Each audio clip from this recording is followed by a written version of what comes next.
Lajme, aktualitet, argëtim, horoskop, telenovela, showbiz, të gjitha në Metropol. Vajza e Moza Ahmetit habit me deklaratën, merr vëmendjen e të gjithëve.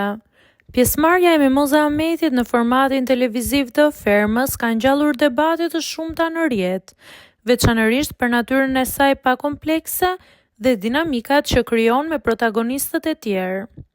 Përballë komenteve dhe paragjykimeve të publikut, ka reaguar publikisht vajza e saj, Luka, duke zbuluar një anë krejtësisht të panjohur dhe sakrifikuese të artistes si nën.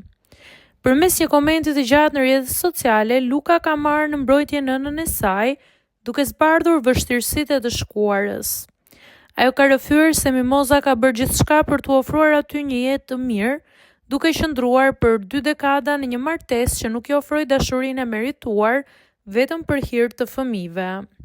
Për të gjithë kuriozët, Mimo ka qenë mama ideale. Ka sakrifikuar për ne çdo gjë. Ne kishim gjithmonë më shumë rroba, tualete më shumë se ajo, në shkolla private pavarësisht problemeve ekonomike dhe nuk dilte fare. E kishim gjithmonë në shtëpi. Nuk ka marrë dashurinë që meritonte në martesë dhe prap neti 20 vjet vetëm për mua dhe motrën time. Mëtej Luka ka sqaruar edhe sjelljen e Mimozës në ekran, të cilën një pjesë e audiencës e ka interpretuar si flirtim të tepruar. Ajo thekson se gjithçka është në kuadër të spektaklit televiziv dhe se e vërteta jashtë kamerave flet për një grua me parime të forta, e cila ka vënë gjithmonë familjen në plan të parë.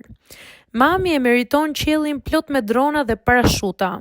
E bën kastile që të shikoj të takoj se i ka marrë malli dhe nuk u takuam dot vjet, sepse nuk arrita dot të shkëputem nga puna kur ajo ishte pushim nga universiteti.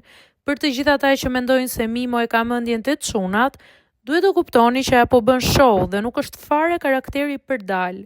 Përkundrazi, ajo vlerëson martesën dhe familjen mbi çdo gjë. Ky mesazh i ndjerë shërben si një kundërpërgjigje e drejtë ndaj skeptikëve që e kanë gjykuar banoren, duke u bazuar vetëm në personazhin e krijuar për reality show, duke lartësuar kështu portretin e saj të vërtet familjar.